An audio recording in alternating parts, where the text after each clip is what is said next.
예, 안녕하세요. 코인 알려주는 허씨입니다. 예, 오늘 제가 준비한 영상은요, 비트코인 150만 개가 사라졌다. 역사상 가장 큰 상승이 온다. 이런 제목으로 영상을 준비했는데요.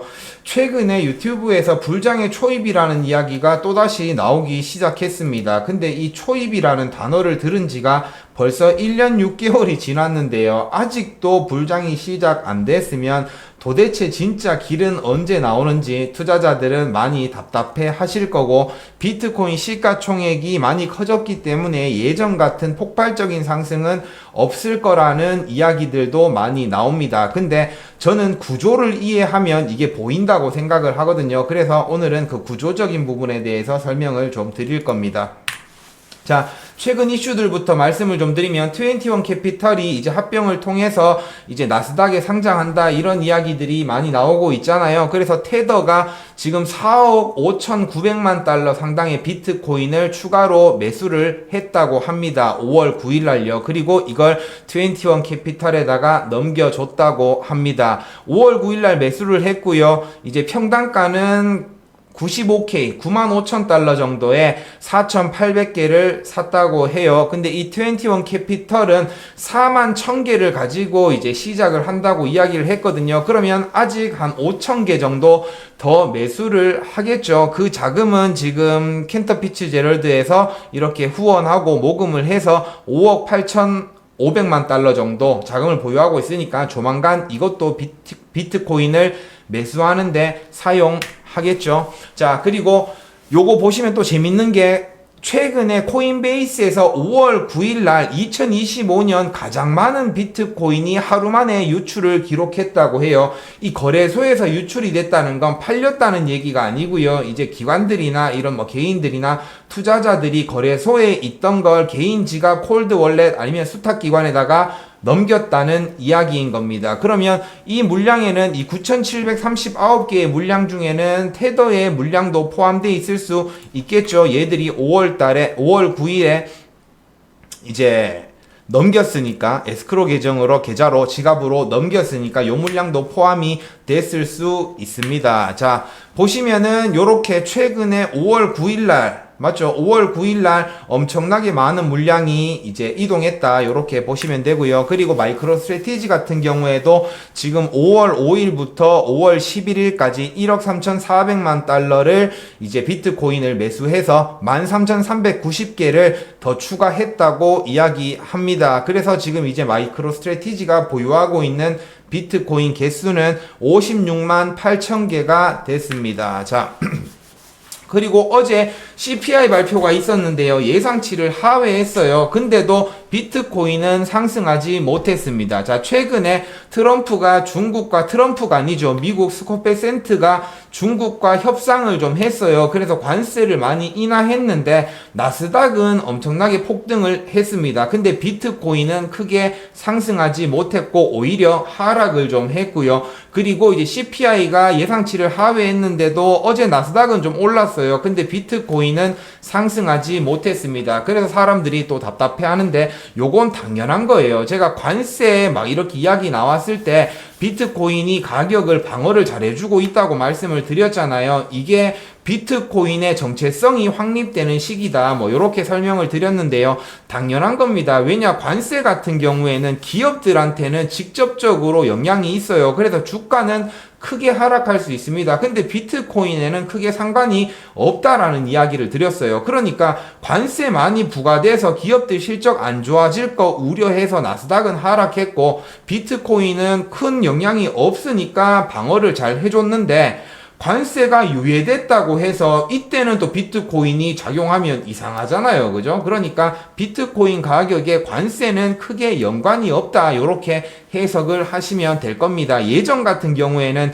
이런 상황에도 크게 하락하고 크게 올라갔어요. 왜냐?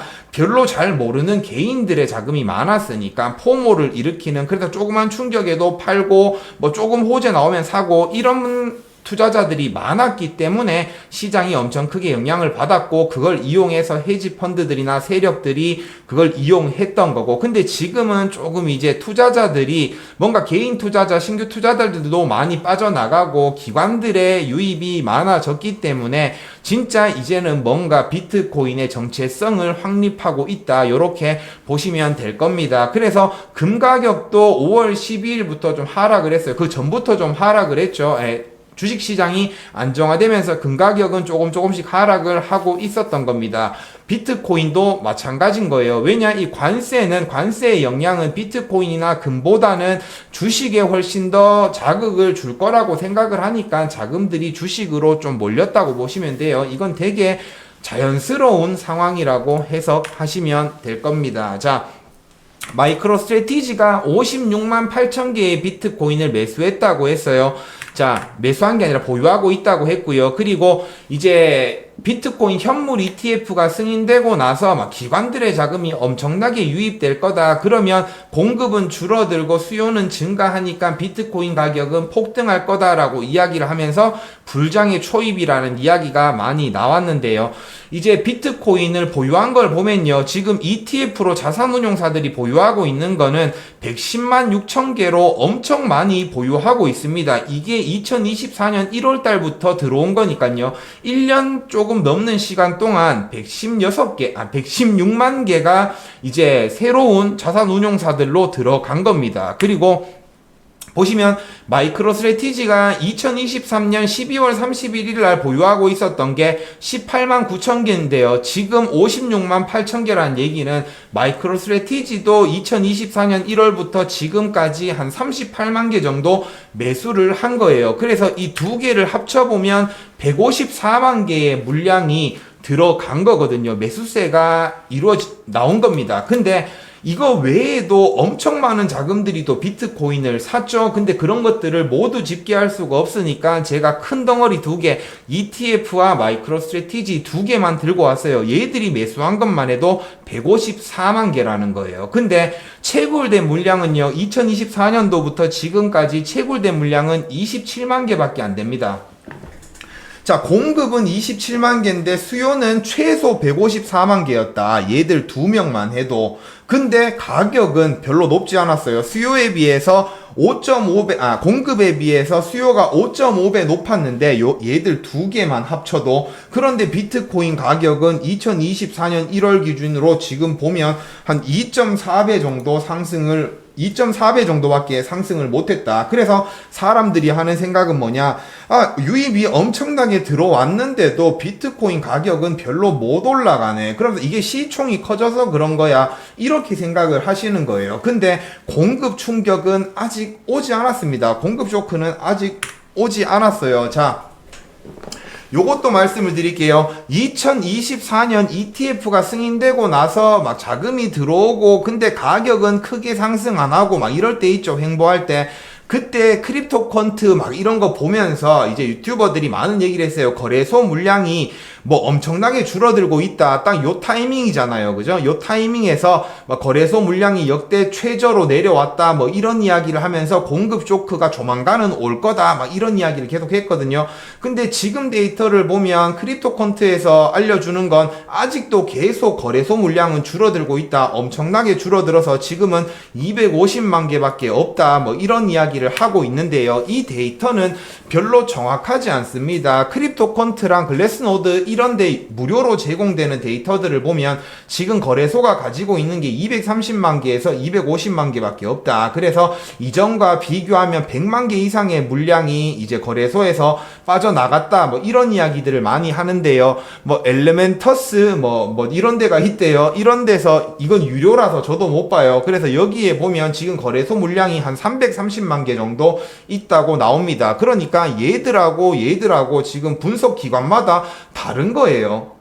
어떤 데는 250만 개 있다 그러고 어떤 데는 330만 개 있다 그러고 막 이러고 있는 상황입니다. 이것들은요, 어떤 지갑을 추적하는지에 따라서 오류가 계속 많은 겁니다. 근데 둘 다 줄었다는 건 일치해요. 예전에는 뭐 한 350만 개 가지고 있었고 360만 개 가지고 있었는데 크립토 컨트는 지금 100만 개 정도 줄었다고 이야기하는 거고, 엘레멘터스 같은 경우에는 뭐 한 30만 개 정도 줄었다고 이야기를 하는 겁니다. 근데 이게 중요한 게 아니에요. 자, 단순하게 생각을 한번 해보세요. 거래소의 물량이 줄어서 공급 쇼크가 온다. 전문가라는 사람들이 그런 이야기들을 하니까 개인들은 아, 그렇구나 라고만 생각을 한 거예요. 근데 딱 상식적으로 생각을 해보세요. 거래소가 보유하고 있는 물량은 어떤 물량입니까? 당연히 마켓 메이킹, 유동성 공급을 하기 위해서 가지고 있는 물량도 있지만 그건 엄청 비중이 적다는 겁니다. 거래소가 가지고 있는 물량은 그냥 개인이 가지고 있는 물량이에요. 우리 지금 업비트에서 비트코인 사잖아요. 그죠? 그래서 우리가 현금 업비트에다가 넣고 비트코인 사면 그 비트코인 누가 가지고 있어요? 업비트가 가지고 있는 거예요. 그래서 거래소 물량이라는 건 사실 개인 물량이라고 보시면 되는 겁니다. 그리고 현물 거래용으로 이제 기관들이 거래소에 일부 두고 있는 물량이라고 생각을 하시면 돼요. 거래소 물량이 뭐 줄어든다고 해서 무조건 공급이 줄어든다 이렇게 생각하실 필요는 없는 겁니다.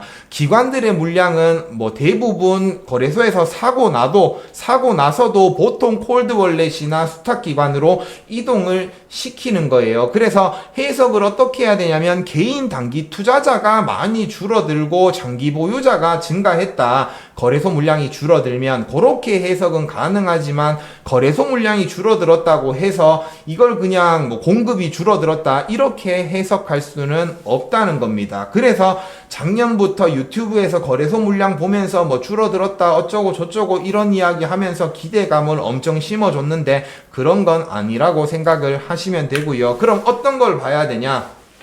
자, 개인 투자자들은 이렇게 생각을 해요. 수요가 늘어나는데 가격이 왜 상승하지 않냐? 가격이 왜 요 정도밖에 상승하지 않냐? 뭐 이렇게 생각을 해요. 그러면서 시총이 높아졌기 때문에 이제 수요가 많이 몰리더라도 큰 상승은 없구나. 이렇게 해석을 하는데 아니에요. 수요가 많으면 가격이 오른다. 사는 사람이 많고 파는 사람이 적으면 가격은 급등해야 된다. 사람들의 생각이죠. 근데 이게 아니라는 겁니다. 왜냐? 수요가 급격히 증가해도 지금 가격 상승은 크게 없었단 말이죠. 이거는 그냥 단순히 수요 공급 모델만 생각해서 뭐 이렇게 판단할 게 아니고요. 실제적인 금융시장의 구조를 좀 이해를 하셔야 되는 겁니다.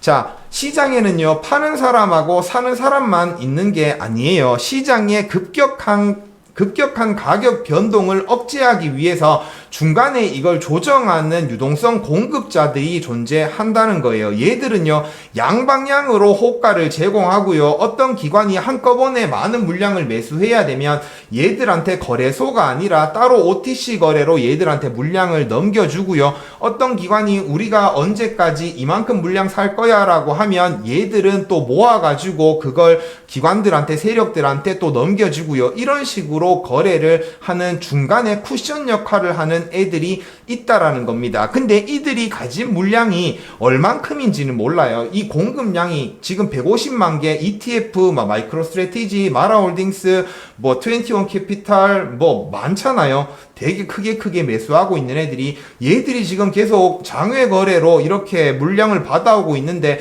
이걸 도대체 누가 공급해 주는 거냐? 그건 알 수가 없어요. 저도. 하지만 계속해서 이런 수요가 나오면 이 공급 물량은 언젠가는 바닥이 난다는 거죠. 그건 확실한 겁니다. 그게 바닥이 났을 때 비트코인은 엄청나게 폭발적으로 상승할 수 있다는 거예요. 자, 기관들의 매수 방식은 OTC 거래, 장외 거래죠. 그리고 IOU 기반 거래입니다. 자, 장외 거래는 다들 아시죠? 거래소를 거치지 않고 대량의 비트코인을 이제 매수하는 거죠. 가격 계약을 딱 해서 몇 개 우리가 언제까지 얼마에 살게라고 하면 이걸 넘겨주는 공급업체에서 딱 비트코인을 모아서 이렇게 넘겨주는 그런 방식인 겁니다. 이런 방식은 시장 가격에 영향을 미치지 않아요. 자, 그리고 IOU 기반 거래가 뭐냐면 실물 비트코인은 받지 않고요. 그냥 계약만 하는 거예요. 권리만 이제 양도하는 채권 서류를 만들어서 실수령은 이후에 이루어지는 겁니다. 그래서 예전에 블랙록 ETF 유입을 보면서 사람들이 막 이런 애널리스트들이나 뭐 이런 애들이 블랙록이 지금 비트코인을 바로바로 매수하지 않고 뭔가 이제 문서로만 남겨놓고 서류 계약만 하고 실질적으로 이제 비트코인이 옮겨졌는지 이런 건 파악할 수 없도록 그렇게 지금 하고 있다. 이런 걸 문제 삼은 적이 있어요. 근데 이걸 지금 아직까지도 하고 있다는 거죠. 얘들은요, 바로바로 물량을 옮기는 게 아니에요. 그냥 서류에만 거래해놓고 나중에 이제 물량을 옮긴다는 겁니다. 그러면 이건 온체인 데이터에는 나오지 않는 거예요. 오프체인 상에서 서류적으로만 거래가 되는 거니까요. 그리고 두 번째는 요즘 수탁 업체들이 많잖아요. 그죠? 코인베이스에서도 커스터디 서비스를 해주고 피델리티에서도 해주고 그냥 내 물량을 맡겨놓는 거예요. 콜드 월렛에 지들이 보유하고 있는 게 아니라 믿을 만한 수탁 기관에다가 비트코인을 넣어 놓는 겁니다. 그러면 어떤 거래가 또 가능하냐면 내가 만약에 뭐 코인베이스에다가 비트코인 100개를 넣어놨어요. 그러면 내 지갑에 있는 게 아니고 코인베이스 지갑에 있는 물량이잖아요. 그죠? 이 수탁기관에 있는 물량이잖아요. 그러면 내가 만약에 B라는 사람한테 30개를 넘겨주는 거예요. 30개를 비트코인을 팔겠다는 거예요. 그러면서 서류를 작성해요. 서류를 작성하고 돈을 받고요. 그러면 이 코인베이스라는 수탁기관한테 내가 가지고 있는 물량 30개는 B한테 팔았다. 이렇게 서류만 제공을 해주는 거라는 거죠. 그러면 이 물량은 또 이동이 없는 거예요. 왜냐? 이 코인베이스에서 이 100개는 가지고 있으니까 그러면 지들 장부에 100개 허씨가 맡겼는데 이거 30개 팔았네. 그러면 B가 이제 요 물량이 30개 들고 있고 허씨가 70개 들고 있다고 서류상으로만 딱 적어 놓는 겁니다. 그러면 이것도 마찬가지로 온체인 데이터에는 나타나지 않는 거예요. 이런 거래들이 지금 계속 발생되고 있다는 겁니다. 이런 방식은 호가창을 건드리지 않기 때문에 가격의 변동은 없습니다. 자, 그러면 유동성 공급자는 뭐라고 보시면 되냐면 충격을 흡수하는 쿠션이라고 보시면 되고요. 쿠션 안에는 솜이 있어요. 그래서 이 유동성 공급자들이 가지고 있는 물량을 솜이라고 비교하면 되는 겁니다. 근데 실제 공급 가능한 비트코인은 지금 계속 줄어들고 있어요. 왜냐면 기관 수요가 증가하고 있으니까. 그러면 언젠가는 이 솜은 다 빠진다는 거죠. 수요가 계속해서 발생하면 이 수요가 계속 발생할 수 있는 건 이전에도 계속 말씀드린 것처럼 뭐 요즘 최근에 뭐 나스닥에 상장되어 있는 기업 인수에서 비트코인 표준을 채택하는 기업들이 계속 많아지고 있고요. 그죠? 그리고 보수적인 기관들도 지금 유입을 하기 위해서 막 규제나 이런 것들을 완화시키고 있고, 그래서 앞으로도 수요는 계속 늘어날 거라는 거죠. 늘어난다기보다는 최소 지금만큼의 수요는 계속 있을 거라는 겁니다. 왜냐? 지금 개인들은 또 크게 매수하고 이런 모습이 보이지 않거든요. 기관 매수만 계속 이어지고 있거든요. 그러니 앞으로 이런 수요가 계속 늘어나면 이 공급은 없어질 수밖에 없다. 쿠션 안에 솜은 다 빠질 수밖에 없다. 그러면 이 쿠션 안에 솜이 다 빠지고 나면 이들은 장외 거래나 이런 것들을 할 수가 없겠죠. 그러면 이때부터는 실제 거래소에 이제 호가를 건드리게 되는 겁니다. 그러면 이때부터는 엄청난 폭발적인 상승이 나올 수 있다는 거죠. 그래서 이 공급이 언제 다 없어지냐, 이 솜이 언제 다 빠지냐, 이건 알 수가 없는 거예요. 아직까지는 계속해서 솜이 남아있어요. 솜이 생각보다 많아요. 근데 이건 언젠가는 다 빠진다.